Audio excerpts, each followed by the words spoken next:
for the Scoters and Eiders.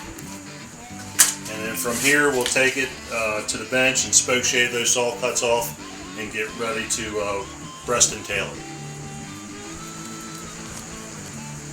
See where a piece of old knot popped out of there? Yep.